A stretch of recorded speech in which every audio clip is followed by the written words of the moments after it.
the recent terrorist attacks in London, is this an act from Islam? And I'll let our brother take that one, and then inshallah we'll call out the other two. الحمد لله رب العالمين والصلاة والسلام على أشرف الأنبياء والمرسلين نبينا محمد وعلى آله وصحبه أجمعين. الحمد لله, important topic again, and it needs a lot of in-depth information, and walillah alhamd to those lectures from our du'at and our mashayikh that we have mentioned are present and widespread. As we speak, Sheikh Abu Khadija, Hafidallahu Ta'ala, is delivering a lecture upon this topic now, that we look forward to benefiting and listening to about this affair, this particular case. And walillah alhamd, the deen of al-Islam is free from all these types of atrocities and evils and terrorist acts. Walillah alhamd. And that is clear for whoever was to look and ponder into the book of Allah Azza wa Jal and the sunnah of His Messenger alayhi salatu wassalam.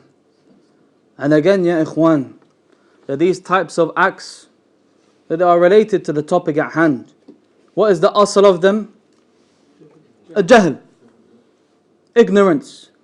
That these types of individuals, that they are ignorant of the deen of Allah Azza wa Jal. And it's what has led them to do such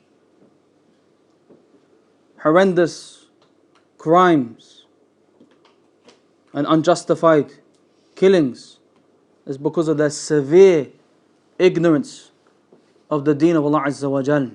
And this is why, and this is further proof of why we need to study and learn this deen, and to acquire knowledge of this deen again from its correct sources. And again, that's another topic in and of itself. This deen is to be learnt from its correct sources. As Ibn Sirin rahimahullah ta'ala said in the famous statement, إِنَّ هَذَا الْعِلْمِ دِينٌ فَانظُرُوا عَمَّنْ تَأْخُذُونَ دِينَكُمْ. That this religion is knowledge, so look to whom you take your knowledge from. Because هؤلاء, these individuals, that they have taken their knowledge from the likes of Amjad Chowdhury, and those extremists who promote this type of ideology, who are juhal, who are ignorant, and who are themselves in need of learning the deen of Allah Azza wa Jal.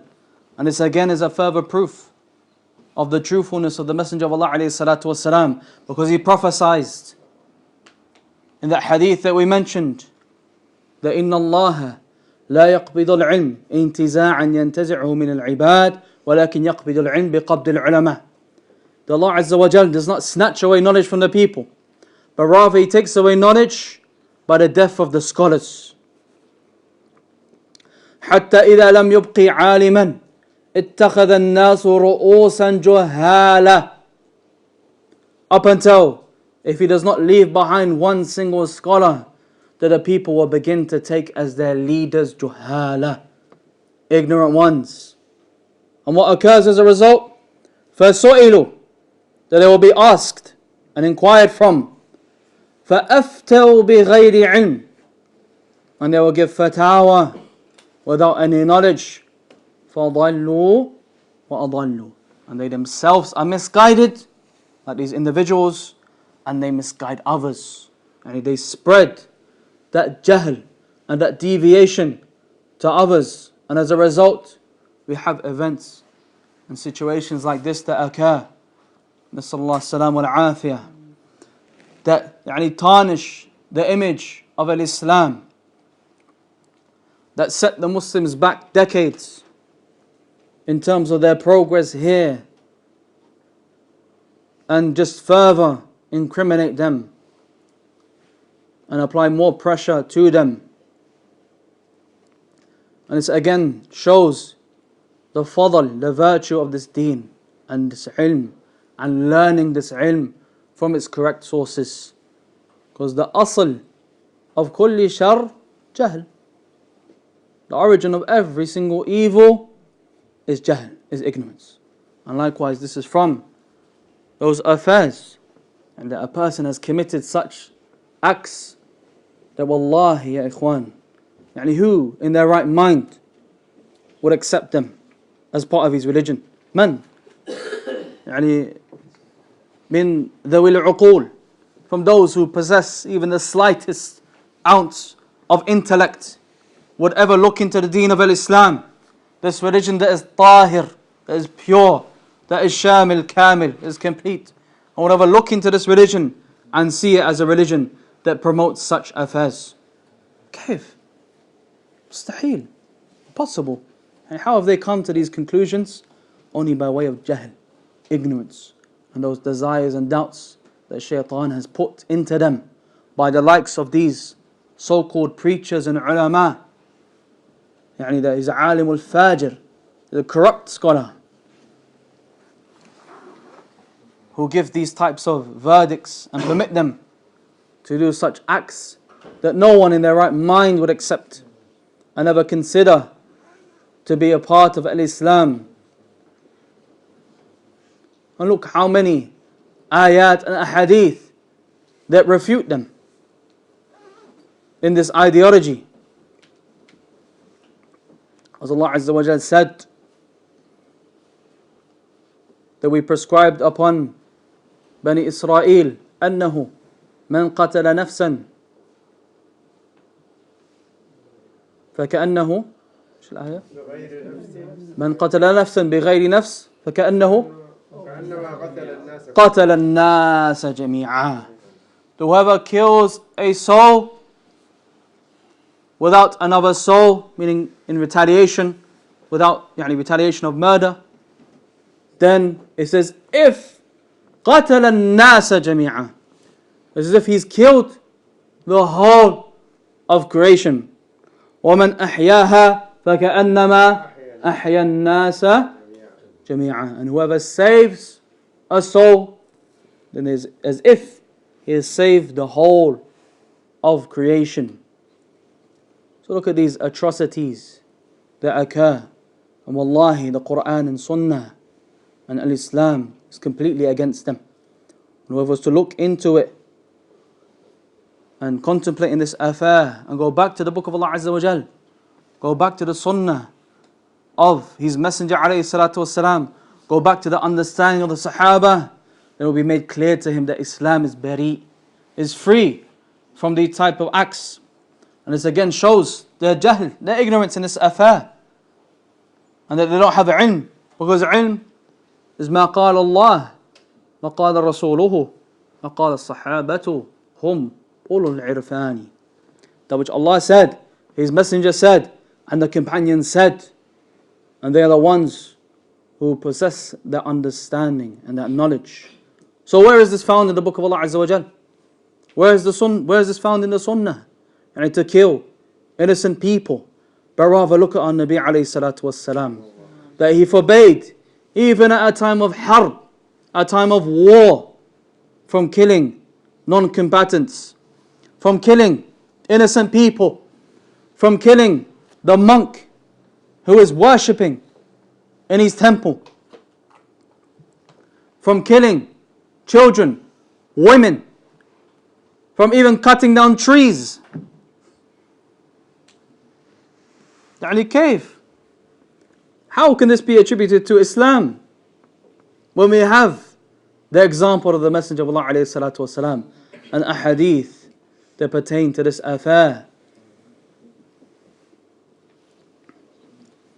That Islam is a deen of ihsan, of righteousness and perfection, and is not a deen of chaos and indiscriminately killing random innocent people, walking up to people and stabbing them and killing them. An affair that you wouldn't even be allowed to do with animals. Slaughtering them in a worse condition than Islam permits to slaughter animals. Because the deen is ihsan, is perfection. That even in relation to the slaughtering of animals, we have ahkam, We have rulings. The Nabi alayhi salatu wasalam said, إِذَا قَتَلْتُمْ فَأَحْسِنُوا الْقِتْلَةِ وَإِذَا ذَبَحْتُمْ فَأَحْسِنُوا الذِّبْحَةِ. That if you slaughter, then perfect your slaughter. And when he said alayhi salatu wasalam, that not one of you, فَلَا يَحُدُّ أَحَدُكُمْ, that not one of you should even sharpen his blade in front of the animal. It's just relation to the animals. What about indiscriminately walking up to people, killing them, stabbing them in a worse condition? How can this ever be from the deen of Islam?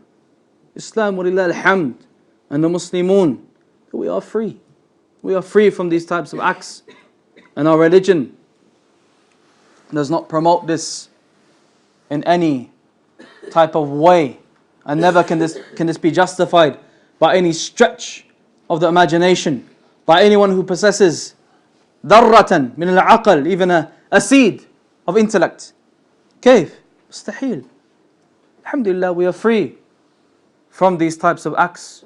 And again, as we said, that they occur by jahl. These individuals, they are ignorant. قديما and hadithan. Even the Khawarij of old, that they were ignorant in relation to the affair of Al-Islam and some of the usul and fundamental aqa'id and beliefs of Al-Islam. And this is what led them to carry out those atrocities that they carried out. And likewise, this day as well, that they are even more ignorant than the Khawarij of old.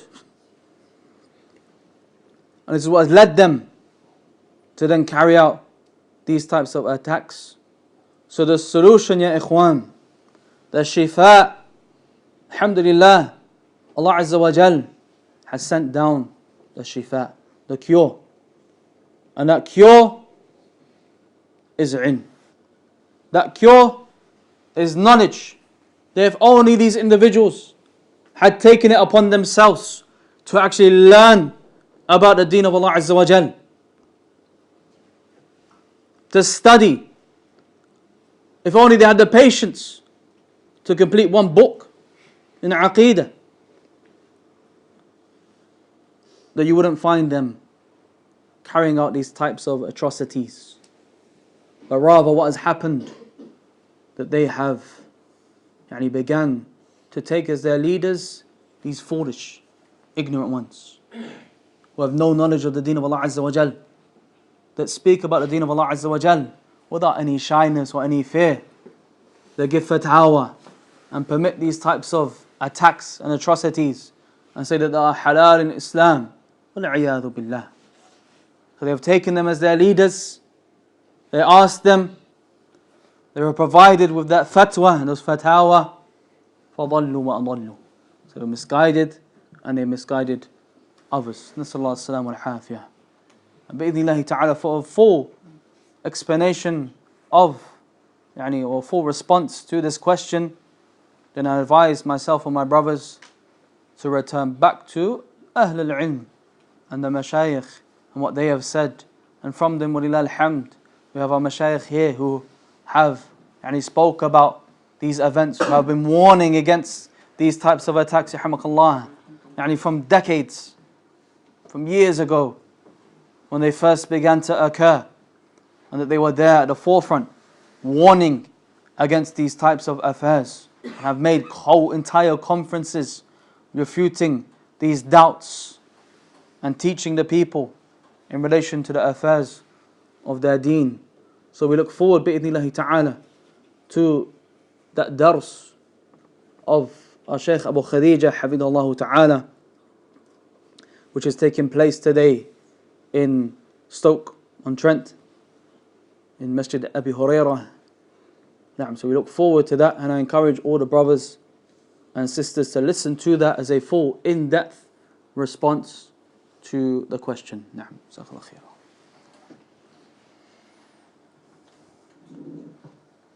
A follow-up question for that one, perhaps. Person is asking, who would you recommend us to take our knowledge from? Which lessons that we should attend? Whose audios that we should listen to? And I believe this is in relation to the English speaking du'at in the West. Barakallah. فلا شك, we mentioned as well in the talk that وَلِلَّهِ الْحَمْدِ, from the ni'mah of Allah Azza wa Jalla upon us here is that we have du'at, mashayikh, those who have spent years learning the deen of Allah Azza wa Jalla, who have sat directly with the scholars, who have decades of experience in the da'wah, according to the deen of Allah Azza wa Jalla, removing the ignorance from the people, teaching them the affairs of their deen. وَلِلَّهِ الْحَمْدِ, the true blessing from Allah Azza wa Jal upon us here. And we mentioned them by name. The likes of Sheikh Abu Khadija, Abu Hakim, Abu Idris, Abu Ayyad,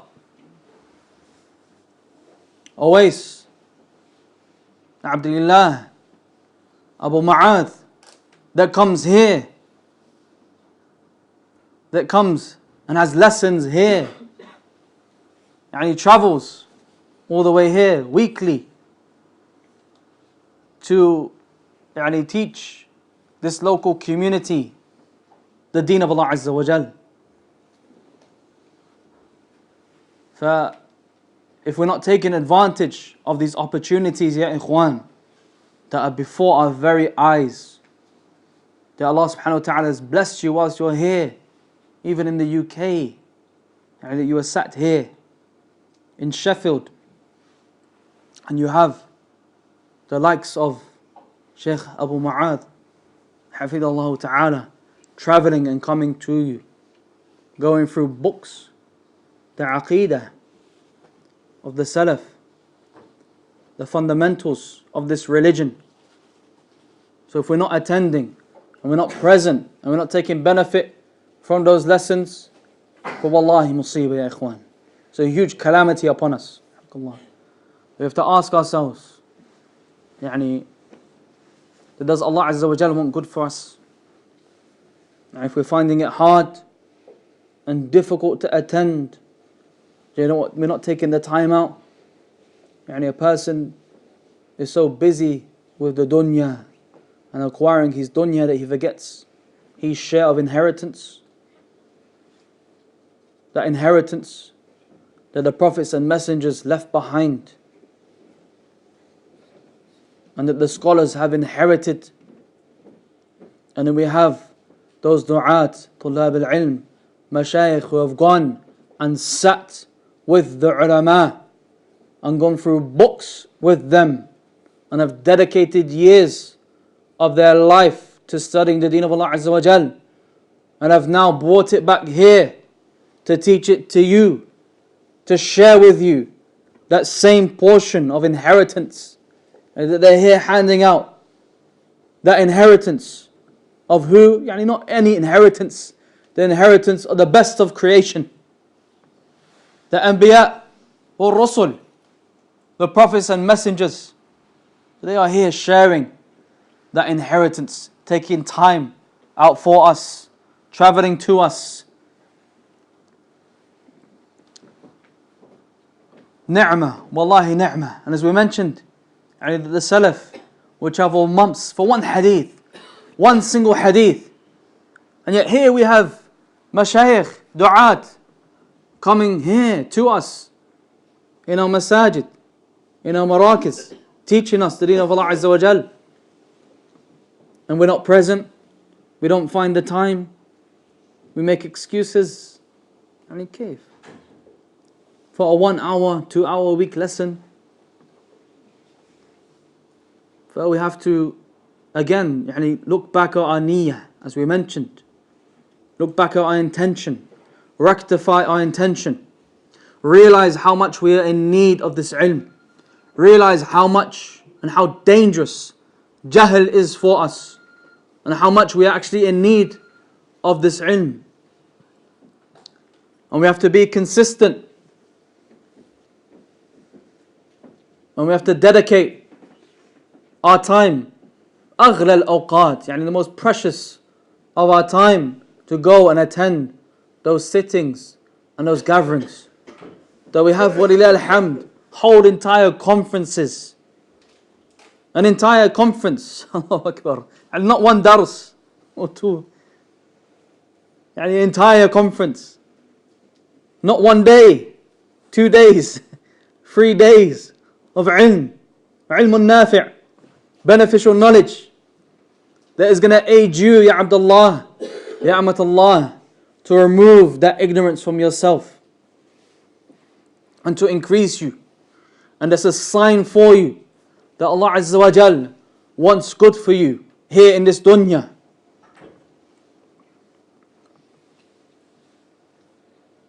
As we have a conference coming up very soon, bi'idhnillahi ta'ala, in Birmingham, Small Heath,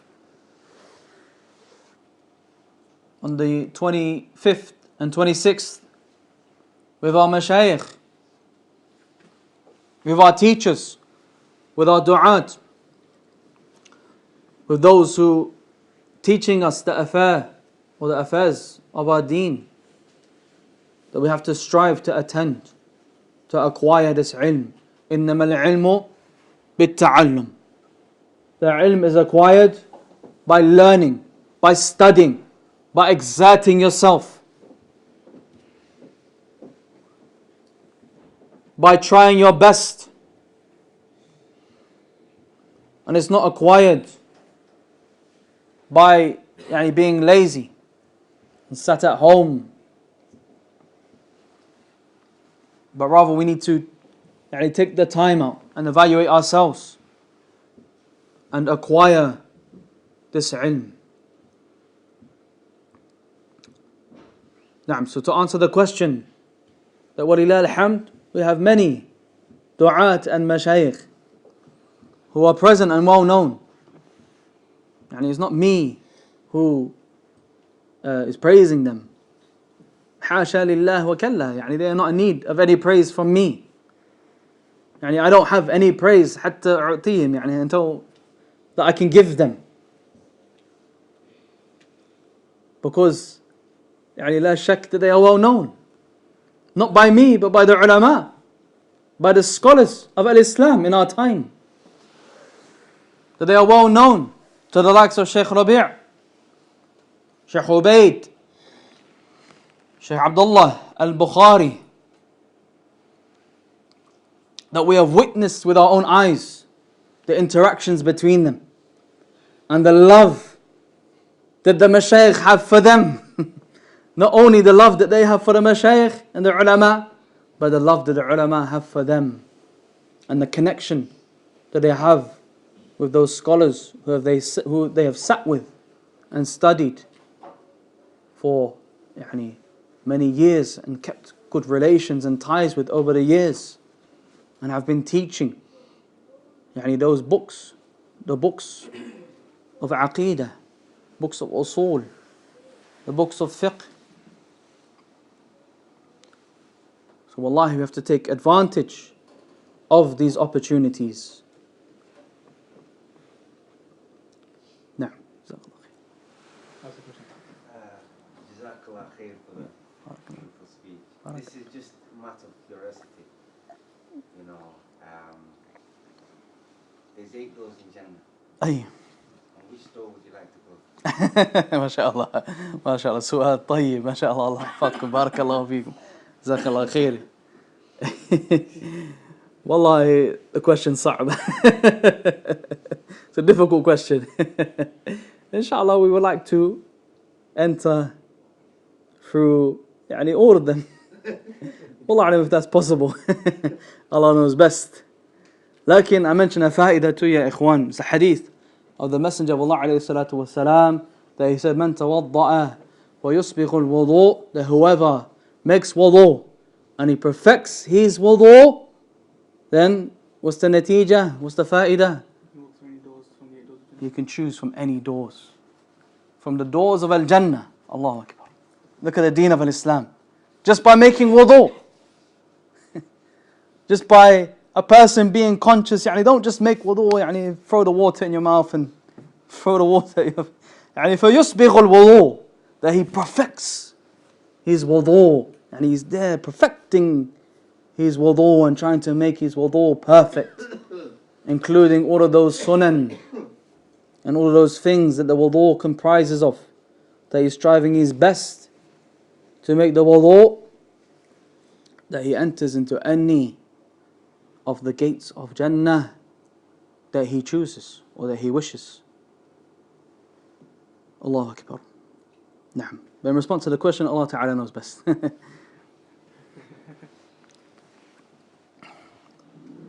We'll end, inshallah, with these two questions from the sisters.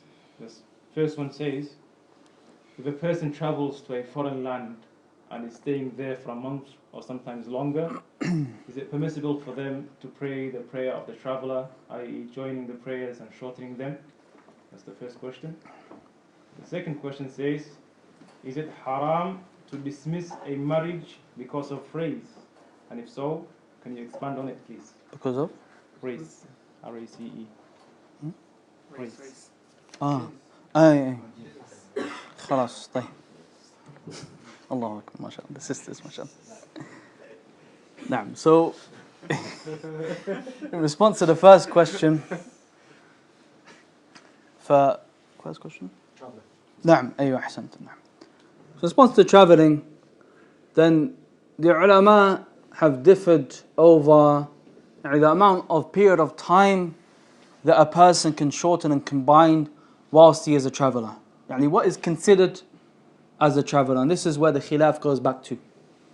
A difference of opinion goes back to what is considered, when does a person stop being a traveller, now he is muqim, now he's a resident, meaning that he's no longer allowed to shorten and to combine his salawat. And wallahi, this issue, there's an affair where the khilaf is tawil. There's a lot of differing amongst the scholars in relation to it. And some bring their proof for this, for saying that he is still considered a musafir. Some will say that he is now a muqim, he is now a resident, and they have different definitions of this. Na'am, Wallahu ta'ala a'lam knows best. Allah knows best what is the correct opinion from the stance of all of those scholars. But generally it goes back to the urf. It goes back to the customs of the people. And that is what they consider to be a traveller. And what do they consider to be a traveller? And how long would they still consider that person to be as a traveller? And we don't consider him to be a resident. We know him as a traveller. Well, Allah knows best. There are different opinions amongst the ulama. Allah Ta'ala knows best which one is correct. Allah a'lam as-sawab. As for the second question pertaining to rejecting someone due to race, then again I direct this question to perhaps one of our du'at and one of our mashayikh to give an in-depth answer in relation to the affair, because it's not something that is simple, especially when it comes to the affair of marriage and divorce and the ahkam and the rulings pertaining to them. And it's an affair that is sa'ab, that is difficult. There's a lot of factors involved. It's not as simple as this, as it seems.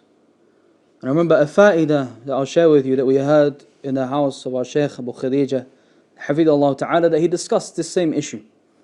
That he mentioned the same issue pertaining to the affair of race, and can a person reject someone out of race.